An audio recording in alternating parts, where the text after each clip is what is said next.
You make it sound like you don't have anything to look forward to in your life. I have baggage. A lot of it.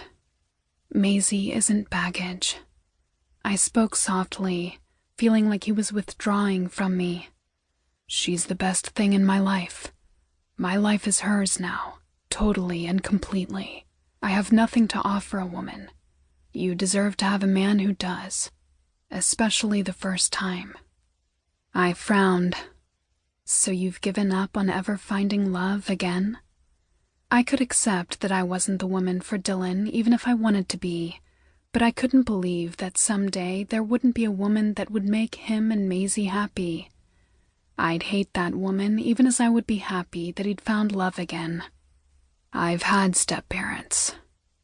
His eyes darkened in a way I hadn't seen before. Clearly, something happened to him as a child. I won't put Maisie through that, and I certainly don't want my heart stomped on again. As I stared into his dark eyes, my heart went out to him. I hated the people in his life that had hurt him and made him fearful of love. How come men are able to have sex because it's enjoyable, but for a woman it needs to be some sort of fairy tale? I asked. It doesn't. But a woman who has waited as long as you usually does so for a reason. You've had experience in this, have you?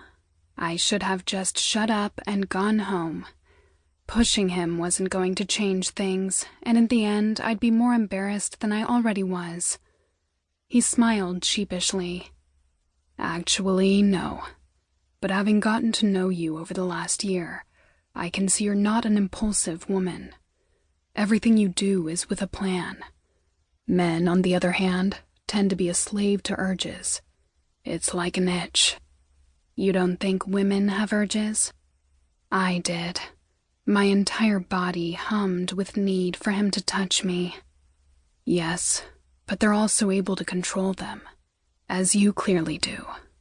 I was finding it hard not to lean forward through the foot-wide chasm between us and plant my lips on his. What kept me from following that urge was that his statement suggested that, as a man, he wouldn't be able to control a sexual urge. I was practically throwing myself at him, so if he was a slave to his urge, he'd have taken me up on my clear offer. That meant he didn't feel an urge with me. Of course he didn't. He saw me as a college kid, not a sensual woman. Realizing I'd started leaning toward him, I shifted back, swallowing the burn of embarrassment. I've hurt your feelings, he said, his voice soft and concerned. His empathy was another thing I loved about him. Why couldn't he be a jerk? I shook my head. It's not your fault that you don't find me attractive. His brows narrowed. I never said that. I pursed my lips in annoyance. You just said men can't control their urges. If that's true, it means you have no urges around me. He stared at me for a long moment, and I had a feeling he was having a tug-of-war with himself. I have an urge, he finally said. Don't patronize me. For some reason, his lying about it hurt me more than knowing I didn't turn him on. You don't believe me? No. Again, he stared at me like he was trying to decide his next move.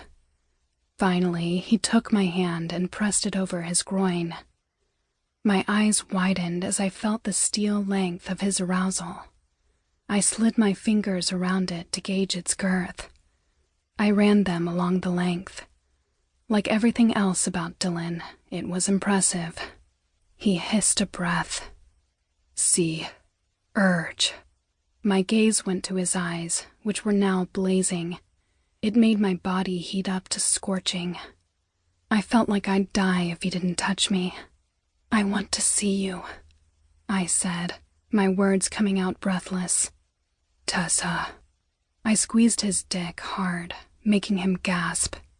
I'm not asking for something you can't give. You don't know what you're asking. His voice was rough. I do. I'm not naive, just inexperienced. I want to learn. I want you to teach me. I stroked his dick again, loving how it felt. I desperately wanted to